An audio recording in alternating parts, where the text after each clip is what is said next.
পৃথিবীর সবথেকে সহজ এবং সস্তায় কেক রেসিপি যদি কোনো একটি রেসিপি হয়ে থাকে, তো আমি মনে করি এই রেসিপিটিই হবে। কারণ এই রেসিপির মধ্যে আমি কোনো রকম ডিম, দুধ, দই, তেল, ময়দা এগুলো ইউজ করিনি। আপনারা দেখতে পাবেন আমি কিভাবে বানিয়েছি।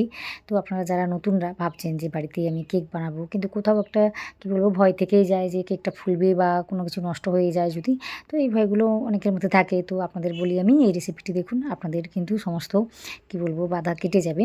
তো আশা করি আপনাদের ভালো লাগবে রেসিপিটি দেখুন। তো যদি ভালো লাগে তাহলে আমার ভিডিওতে একটা লাইক দিয়ে চ্যানেলটিকে সাবস্ক্রাইব করে নেবেন। পাশে থাকা যে বেল আইকনটা থাকবে ওটাতে প্রেস করতে ভুলবেন না। তাহলে চলুন এইভাবে আমাকে সাপোর্ট করবেন। তো আশা করি দেখেছেন কেকটা কতটা সফট হয়েছে, স্পঞ্জি হয়েছে, দেখতেও কিন্তু দারুণ হয়েছে। দেখে বা খেয়ে কেউই বলতে পারবে না যে এর মধ্যে ময়দা বা কোনো কিছুই নেই। তো মোটামুটি খুবই সিম্পলভাবে দেখিয়েছি আর সবারই কিন্তু ভালো লাগবে। প্রথম থেকে শেষ পর্যন্ত দেখবেন। তো এখানে দেখুন একটা বাটি আমি নিয়েছি, ওই বাটিতে করেই কিন্তু আজকে কেকটা বানাবো। তো এখানে আমি কী করেছি, তেলটাকে ব্রাশ করে দিয়েছি, তারপর একটু শুকনো আটা ছড়িয়ে দিয়েছি এইভাবে মোটামুটি। তো একটা কাজ করতে পারেন, তেলটাকে লাগিয়ে দিয়ে তারপর একটা পেপার সেট করে দিতে পারেন, ওতে করেও কিন্তু কাজটি সুন্দরভাবে হয়ে যায়। তো যেভাবে পারবেন সেভাবে কাজটি করে নিতে পারেন। তারপর একটা আমি বাটি নিয়েছি, ওতে আমি 1 বাটি নিয়েছি ওই যে আটা, গমের আটা। তারপর আমি নারকেল কোড়া নিয়েছি 1 বাটি, একটু বেশি করে নিয়েছি। তো এটা দিতেও পারেন আবার নাও দিতে পারেন, দিলে কিন্তু খেতে দারুণ লাগে আর ভীষণই হেলদিভাবে জিনিসটা তৈরি হয়, যে কারণে দেওয়া। তারপর আমি গুঁড়ো চিনি দিয়েছি, তারপর আমি দিয়েছি লবণ, অল্প করেই দিয়েছি 2 চিমটি মতো। তারপর আমি 1 চামচের মতো বেকিং পাউডারটা দিয়েছি, তারপর হাফ চামচের মতো বেকিং সোডা দিয়েছি। তো বুঝে শুনে সব কিছুকে দিতে হবে, বেশি করে কিন্তু কোনো কিছু দেওয়া যাবে না। দিয়ে না একটু আমি ভ্যানিলা এসেন্স দিয়েছি, তারপর 2 চামচের মতো জল দিয়েছি। তারপর আমার মাথায় এলো এখানে আমি তো কোনো রকম জলের ইউজ করিনি। তো তারপর আমি জলটাকে দিয়েছি, ওই 1 বাটির কাছাকাছি জলটাকে দিয়ে আমি ব্যাটারটিকে বানিয়ে দেখব। তো এখানে দেখতেই পাচ্ছি আরও জলের প্রয়োজন রয়েছে।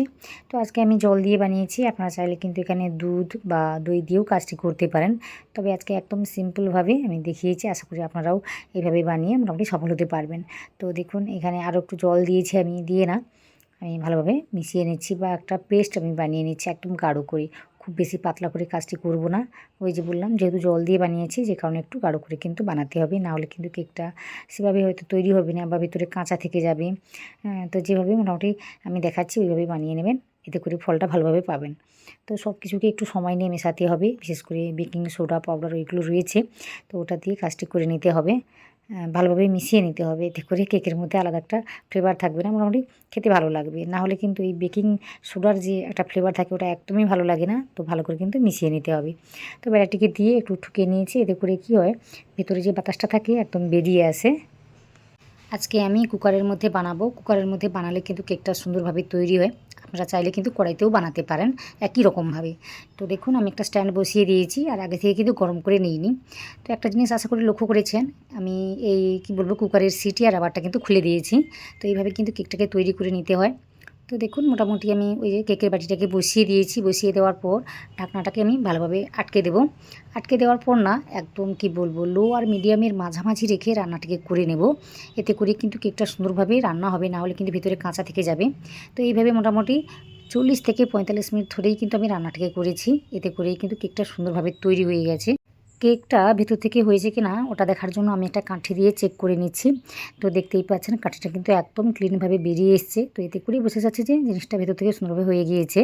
তো দেখুন আমি কিন্তু মাঝখানে কখনোই খুলে দেখিনি যে এই কেকটা হয়েছে কিনা। তো একদম 40 থেকে 45 মিনিট পরেই কিন্তু খুলতে হবে, এতে করেই কিন্তু কেকটা সুন্দরভাবে তৈরি হবে, না হলে কিন্তু কেকটা বসে যাবে বা ভেতরে কাঁচা থেকে যাবে। তো মোটামুটি একদম সময়টা ওই যে বললাম 40 থেকে 45 মিনিট সময়টা লাগবে। তো এই সময়টা কিন্তু দিতেই হবে।